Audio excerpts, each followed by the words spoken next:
Hi dear friends, welcome back to my channel. ഇന്ന് ഞാൻ റവയും ചിക്കനും വെച്ച് എളുപ്പത്തിൽ ഉണ്ടാക്കാൻ പറ്റിയൊരു സ്നാക്കിൻ്റെ റെസിപ്പിയുമായിട്ടാണ് കേട്ടോ വന്നിരിക്കുന്നത്.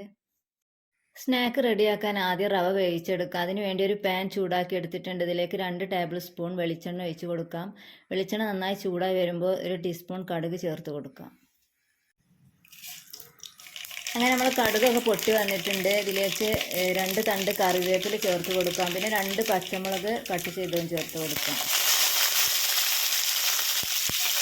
ഇത് ചെറുതായിട്ടൊന്ന് മൂത്ത് വരുമ്പോൾ ഇതിലേക്ക് ആവശ്യത്തിനുള്ള വെള്ളം ചേർത്ത് കൊടുക്കട്ടെ.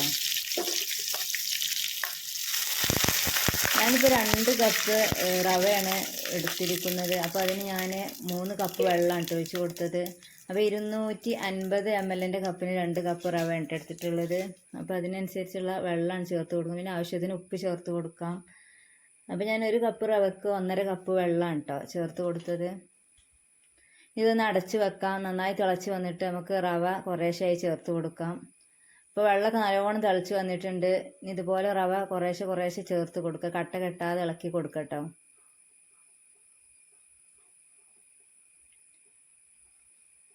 ഞാനിപ്പോൾ 2 കപ്പ് റവക്കുള്ള അളവാണ് കേട്ടോ പറയുന്നത്. അപ്പോൾ നിങ്ങൾക്ക് 1 കപ്പ് റവ ആവശ്യമുള്ളെങ്കിൽ ഇൻഗ്രീഡിയൻസ് ഒക്കെ ഇതിൻ്റെ പകുതി എടുത്താൽ മതി കേട്ടോ. അങ്ങനെ നമ്മുടെ റവ ഒക്കെ വെള്ളമൊക്കെ ഏകദേശം വറ്റി വന്നിട്ടുണ്ട്. അപ്പോൾ ഈ ചട്ടിയിൽ നിന്ന് വിട്ട് വരുന്ന പരുവാകുന്ന വരെ നല്ലോണം ഒന്ന് ഇളക്കി കൊടുക്കട്ടോ. അതിനുശേഷം നമുക്ക് ഫ്ലെയിം ഓഫ് ചെയ്യാം. അങ്ങനെ നമ്മുടെ റവ ഇവിടെ റെഡി ആയിട്ടുണ്ടെങ്കിൽ നമുക്കിത് ഫ്ലെയിം ഓഫ് ചെയ്യാം. പിന്നെ ഞാൻ ഇതിലിട്ട മുളകുണ്ടല്ലോ, അത് ഞാൻ എടുത്ത് മാറ്റേണ്ട. അപ്പോൾ കുട്ടികളൊക്കെ ഉണ്ടായതുകൊണ്ട് തന്നെ അത് കടിക്കാൻ സാധ്യത ഉണ്ട്. അപ്പോൾ എടുത്ത് മാറ്റാണ്. നമുക്ക് ഫ്ലെയിം ഓഫ് ചെയ്തതിന് ശേഷം വേറൊരു പാത്രത്തിലേക്ക് മാറ്റാം.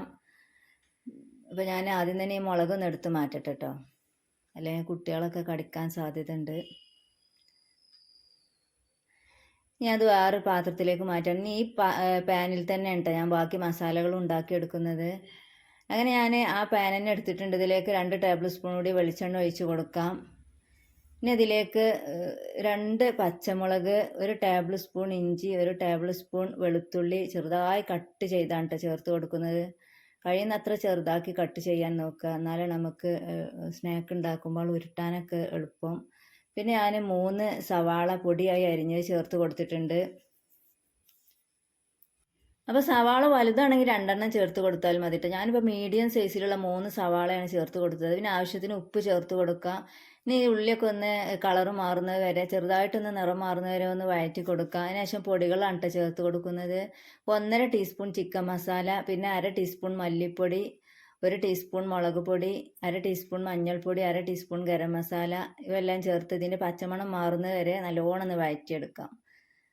അപ്പോൾ ഞാനിപ്പോൾ ഇത് ചിക്കൻ കൊണ്ടാണ് ഈ സ്നാക്ക് ഉണ്ടാക്കുന്നത്. അപ്പോൾ നിങ്ങൾ ബീഫിലും ഇത് ഉണ്ടാക്കിയെടുക്കുക, നല്ല ടേസ്റ്റാണ്. അപ്പോൾ ബീഫ് ഉണ്ടാക്കുകയാണെങ്കിൽ ബീഫിൻ്റെ മസാല ചേർത്ത് കൊടുത്താൽ മതി. ഇപ്പോൾ 2 ഇല്ലെങ്കിലും കുഴപ്പമൊന്നുമില്ല, ബാക്കി മസാലകൾ ചേർത്ത് ഉണ്ടാക്കിയാലും നല്ല ടേസ്റ്റാണ്. പൊടികളുടെ പച്ചമണം മാറിയതിന് ശേഷം പിന്നെ ഞാൻ ഇതിലേക്ക് ചിക്കനാണ് കേട്ടോ ചേർത്ത് കൊടുത്തത്.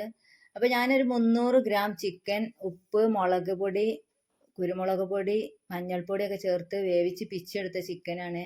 പിന്നെ 2 പിടി മല്ലിയില ചേർത്ത് കൊടുക്കാം. എന്നിട്ട് നല്ലോണം ഒന്ന് മിക്സ് ആക്കി എടുക്കട്ടോ.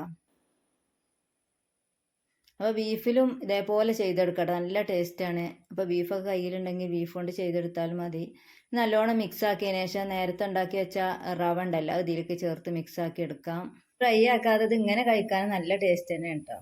ഇനി റവയും മസാലയും എല്ലാം കൂടി നല്ലോണം ഒന്ന് മിക്സ് ആക്കി എടുക്കണം. നല്ല ഇളക്കി എല്ലാ ഭാഗത്തും ആയി കിട്ടണം.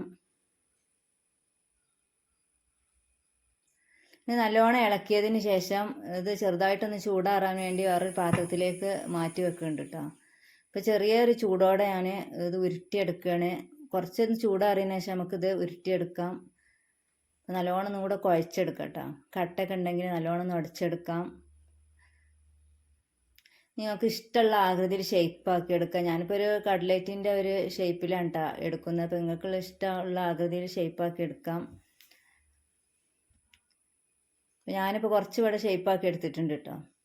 അപ്പോൾ ഈ ഒരു രീതിയിൽ തന്നെ ഷേപ്പാക്കണമെന്നില്ല, നിങ്ങൾക്ക് ഇഷ്ടമുള്ള രീതിയിലാക്കി എടുക്കാം. ഇത് മുക്കിയെടുക്കാൻ ഒരു ബാറ്റർ റെഡിയാക്കണം. അതിന് വേണ്ടി ഞാൻ 1 കപ്പ് മൈദ എടുത്തിട്ടുണ്ട്. പിന്നെ ഇതിലേക്ക് ആവശ്യത്തിന് ഉപ്പ് ചേർത്ത് കൊടുക്കാം. ഇത്തിരി കുരുമുളക് പൊടിയും ചേർത്ത് കൊടുക്കാം കേട്ടോ. ഇപ്പോൾ കയ്യിലുണ്ടെങ്കിൽ ചേർത്ത് കൊടുക്കാം, ഇല്ലെങ്കിൽ കുഴപ്പമൊന്നുമില്ല. ഇനി ആവശ്യത്തിന് വെള്ളം ചേർത്തൊന്ന് മിക്സ് ആക്കി എടുക്കാം. ഇപ്പോൾ കട്ടൊന്നുമില്ല, നല്ലോണം ഇളക്കി മിക്സ് ആക്കി എടുക്കാം കേട്ടോ. ഒരു ലൂസായ ബാറ്ററാണ് കേട്ടോ വേണ്ടത്, അധികം ടൈറ്റ് ആവരുത്. ഇനി നല്ലോണം എണ്ണ ചൂടായതിന് ശേഷം ഇതിലേക്ക് മാവിൽ മുക്കി ഫ്രൈ ആക്കി എടുക്കാം. അപ്പോൾ എണ്ണ അത്യാവശ്യം നല്ലോണം ചൂടായതിനു ശേഷം ഇട്ട് കൊടുത്താൽ മതി. ഇട്ട ഉടനെ ഇളക്കി കൊടുക്കരുത്. നല്ലോണം ഒന്ന് മൊരിഞ്ഞ് വന്നതിന് ശേഷം തിരിച്ചിട്ട് കൊടുക്കാം. അപ്പോൾ രണ്ട് ഭാഗവും നല്ല ഗോൾഡൻ കളറായി വരുമ്പോൾ നമുക്ക് കോരി മാറ്റാം. അപ്പോൾ ഈ രീതിയിൽ ബാക്കിയുള്ളതും ഫ്രൈ ആക്കി എടുക്കാം. ചിക്കനോ ബീഫോ ഉണ്ടെങ്കിൽ എന്തായാലും ഇതേപോലെ ഒന്ന് ഉണ്ടാക്കി നോക്കണം കേട്ടോ.